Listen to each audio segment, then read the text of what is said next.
What's going on, everybody? Welcome back to the channel. Jake Shavink here, and the 2021 NFL Draft is a wrap. We are done with the 2021 NFL Draft cycle. Green Bay Packers fans, day 3 was definitely something we want to react to and talk about. Obviously, some degenerates like myself will be moving on to 2022 tape very soon. But for now, let's talk about the Green Bay Packers at day 3 picks and really a reaction video. Film piece is obviously coming soon. But really, the Green Bay Packers, they don't do things very flashy on day 3 of the NFL draft. They really never do. This is about getting in players who have potential to be starters at positions of need. And this is something they did early and often on day 3. We'll start with the 2 offensive linemen, Royce Newman and Cole Van Lanen. One thing the Packers always look for, and it continued in this draft, is tackle experience. Now, I'm not saying that Royce Newman or Cole Van Lanen can't play tackle for the Packers, but I think both potentially are candidates to move inside, which may seem a little redundant with Jon Runyan.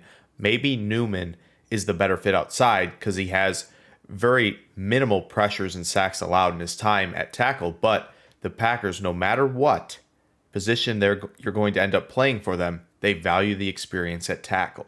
So I think Newman and Van Lanen are interesting. Van Lanen didn't grade very highly for me, nor did Newman, but I think there's a plan there with each of those guys, and we'll get into that in the film room for sure. But I do think Newman is intriguing because obviously he has success at tackle. Van Lanen comes from the Wisconsin pedigree, so you know that there's potential there as well. So I think they did pretty solid with those 2 selections. Now, defensive line, the class wasn't good. We know this. So them getting a guy like TJ Slaton, is more of a, again, not a flashy selection, but a guy who can defend the run really well. He's going to be that early down player at the position, whereas you have Kingsley Keke, who flashed some pass rush ability to have for more third downs and sub-package formations. But Slaton will come in and defend the run at a good level to start, and that's what the Packers really needed. They struggled against the run under Mike Pettin. This is a good pick to change that narrative and change the success of the Packers against the run. Now, Isaiah McDuffie, interesting linebacker on day 3. Classic Packers, of course. A guy who has some experience at Sam and a little bit as a Mike, but more at Sam, a guy who's going to drop down and potentially, mix it up in the run game as well. So that's good news. So having a guy like McDuffie, who will dive into the film as well later, but again, McDuffie really seems like a pick geared towards stopping the run as well on defense. And now to my 2 favorite picks on day 3. Shemar Jean-Charles from App State, very fun player, always around the ball at the catch point.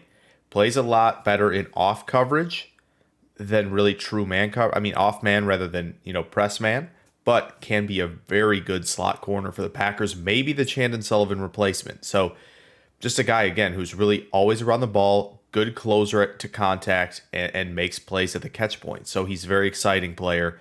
Can't wait to dive back into the film on him and hopefully pick up some other things. But the last pick at 256, the Packers, I think they outdid themselves here, truthfully. I loved Kylan Hill. If you see the video above, that's going to come up right there. I did a video on the Packers potentially filling out the running back room in this draft and what the thresholds were. Kylan Hill was one of those who fit the thresholds, and lo and behold, Kylan Hill was the selection at the end of round 7 for the Packers. I jumped up and down with this pick because it adds a pass catcher for the Packers who's going to fill that Jamal Williams role, and B, he's a guy who can do a lot of good work in space as well. He can make you miss in space, and is just another running back who is going to play hard, play tough, and give it his all through contact like Williams did. So those 3 things with Hill is very important.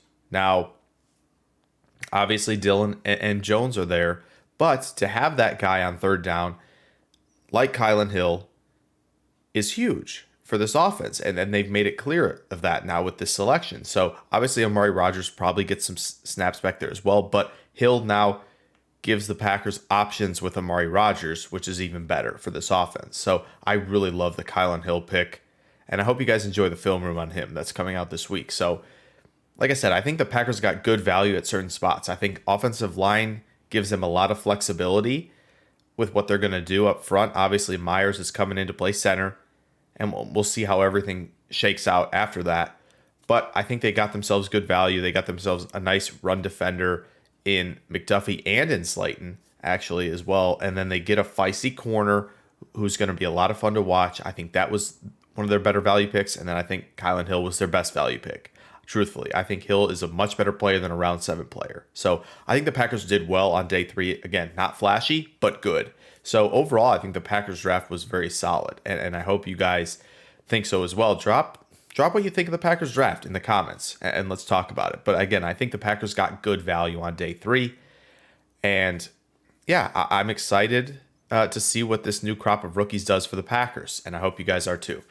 So I hope you enjoy this little reaction video on day 3 of the draft. Like I said, film rooms are coming this week for every player if you're interested. Obviously, the first 3 for sure, but I think Charles and Hill are guys you're going to want to watch as well. So hope you guys are excited for that. And if you liked this video, maybe drop a like. Helps out the algorithm a little bit. And subscribe if you're new. Tell people about the channel. We're growing. It's a lot of fun. Want to build the community here. Excited to do so. So Packers fans, can't wait to see you very soon with all the film rooms and much, much more going forward. So stay tuned. Thanks for watching. Farewell. See you next time.